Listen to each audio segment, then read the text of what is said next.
मोट हचाओ गजब थे बासी 7 बजे से जिमी कांदा 7 बजे से जिमी कांदा और सुरहा करी वैसे अड़बड़ मयारो मोर ए भाट छत्तीसगढ़ी ए भाट छत्तीसगढ़ी बोले छत्तीसगढ़ महातारी की जय। आओ आज के कार्यक्रम में छत्तीसगढ़ी बोली में पिरो मर जाबो हिंदी वर्ड के तो बीच बीच में उच्चारण होता है ले चलतन सतनाम करो धाम जनता के सेकंड गीत और जे गीत है जे यूट्यूब मोबाइल फेसबुक के माध्यम से आप देखत हो जे गीत है खेती हमारी ले और नागर है कुतारी ले खेती हमारी ले और नागर है कुतारी ले रापा है उदारी ले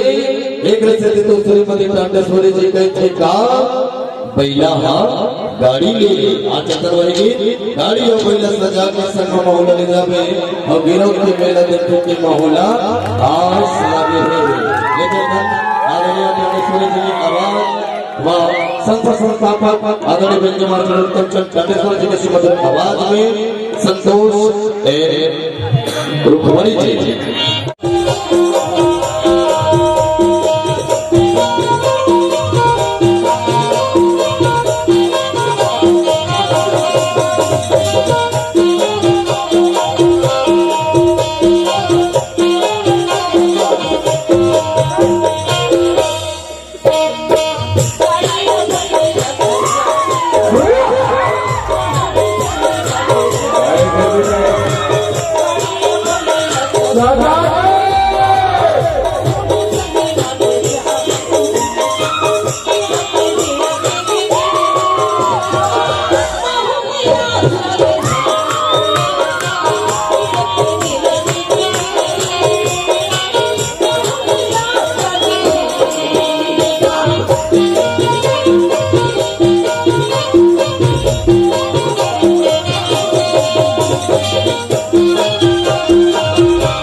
देखा था तो नहीं समाहो कैसे राखो केवल भोलानाथ के समान है अजय का संग में श्रद्धा नहीं है वो जगन्नाथ में तुम्हारा का जाना करता है कैसा रहा तुम्हारा है जगन्नाथ में है का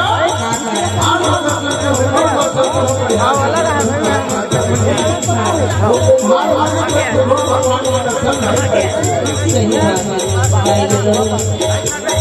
श्रद्धा नहीं बैठी है जीवन में कोई चीज नहीं है। श्रद्धा है तो सुमन, सुमन है तो श्रद्धा। आपके पास श्रद्धा नहीं, कभी जीवन को नहीं जा सकते। कुछ नहीं है। पैसा लाए कुछ चाहे दी बापू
कैसे नहीं कही ये मन का करते जान भाई मेला जा कर रही ना मेला समय आई एक कांडेश्वरी तैयार हो जाए वो आसो मेला जा और जहाँ मैं तैयार होके देखा था मोला भी कहा था और काय कर चार संगवारी में लेकर आगे तक आ गई